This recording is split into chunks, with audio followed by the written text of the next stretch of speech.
G'day folks, and welcome to this week's What Do You Want to Know Wednesday. So thanks heaps to all of you guys that have sent in some of your questions. I really appreciate all of them. Now the one that I've chosen, I actually posted a photo on my Instagram account there about a week and a half ago, and it had to do with stinging nettle and making your own fertilizer from it. And since then, I've just been inundated with questions about people asking how to actually do it. So I thought, why not? On today's What Do You Want to Know Wednesday, I'm going to show you how to do it. So let's get stuck into it. Now all you're going to need to make your stinging nettle fertilizer are 4 things. And the 4 things are, firstly, you're going to need some gloves. Obviously being stinging nettle, you don't want to sting your hands. You'll need a bucket or a bin like this to fill it up in. You're going to need some water, so you can chuck that into the bucket. And the last thing is obviously the stinging nettle. So let's go grab some.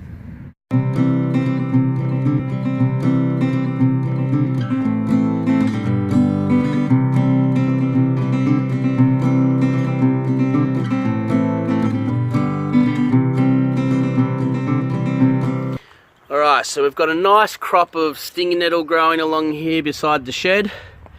But one part I want to show you on the stinging nettle is right here. As you can see, those little bulbs in there, they're actually all little seeds that are forming on the plant. The plant's obviously gone to flower, now it's collecting seed. And that seed you don't want to be getting into your mixture if you can. The reason for being is those seeds will obviously fall off the plant when it goes through its process of breaking down and fermenting. That water that you've got in the bucket will then be transferred to make your fertilizer onto your plant, and those seeds will get transferred with it. So one way to stop that is obviously pick the stinging nettle before it goes to seed, or once it's gone to seed, before you actually tip the water out into your watering can or onto a hose or whatever, you want to get a pair of pantyhose, an old pair of pantyhose, and actually chuck that on the end, so whenever you pour the water through, all the seeds will be collected from there and it won't be transferred out into your garden.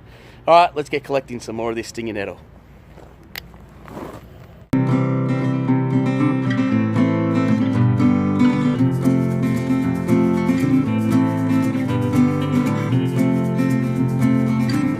Now another part that you don't want to collect, obviously besides the seeds, is you want to chop off the roots as well. Don't collect the roots, make sure you get rid of those before you pop them into the bucket. I've just gone through, I'm going to chop them off just to make sure, or snap them off just to make sure that they're not getting in. Alrighty, so we're going to grab our bin full of stinging nettle. As you can see, I've only filled it up maybe a quarter of the way with stinging nettle. The reason being, I want to show you guys pretty quickly how fast this stuff can break down. If I fill it right up, it's just going to take a while. So in the coming weeks, I'll update and show you guys how it goes, how it turns, how it starts to break down, starts to bubble up and everything like that. So if you want to be doing this at home today or tomorrow, get into it. That way you can actually do it along with me, which would be great. So here we are, bucket there. Now all we're going to do is actually fill it up with some water. And what we're going to do is actually going to fill the water above the actual stinging nettle. So as you can see there, I've still got some roots that I've got to chop off before we fill them up. So let's do that right now.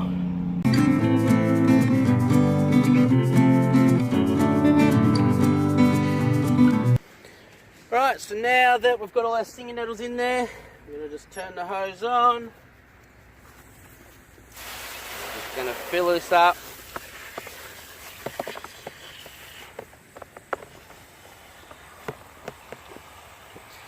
Just going to let that now fill up with some water. Make sure that it covers over the top of the stinging nettles by a fair bit, and then you should be right. Alright, so the bucket's now full of water. What you want to do is just push down any of the bits that are sticking up out of the water. You can use a brick or a big rock if you want to weight everything down so it does stay submerged under the water. So let's just, as you can see, got some bits here. I'm just going to stick them down. All in there, get the hose out of there. And there you have it. So that's all it is. So pretty much you add a bit of water, your stinging nettle, all into a bin. And then what you're going to do now is actually going to leave the stinging nettles in the bucket, and you're going to let it sit there for about a week to let it ferment. It'll actually start to bubble. You'll get almost like a foamy crust on top of the water. Once you've got to that stage, then you can actually start to turn it. It actually gets a bit of oxygen and air in there to actually start to break the process down a lot quicker. As I said, I'll do updates, videos from here on in to actually show you guys how it's going along. But if you want to do this at home, as I said, all you're going to need is a bucket, some gloves, some stinging nettle, and then you actually can start the process of making your own fertilizer. The benefits obviously of stinging nettle is it's got a real high content of nitrogen inside the plant, inside the leaves. So what we're trying to do is we're actually starting to leach out those nutrients out of the plant and into the water. So by doing this, by steeping it, all those nutrients will leach out of the plant into the water. Then you can actually use it out onto your plants. Now for this sort of fertilizer mix, you can actually directly pour this onto your plant. You actually don't have to break it down into a ratio, just because of the content of the water compared to the actual nitrogen and the nutrients that come from the plant. They're pretty not as strong as they would be. So you can just put them straight onto your plant. If you want, what I do is actually mix some of this with some compost tea, or if I've made a manure fertilizer as well, I'll mix all three together, and then I'll actually only use sort of 1 part to every 10. So that's it, guys. Hope you've enjoyed this What Do You Want to Know Wednesday. It's really easy to do. If you haven't subscribed to the channel yet, make sure you do. Like and share the videos, and we'll see you next time. Have a great day.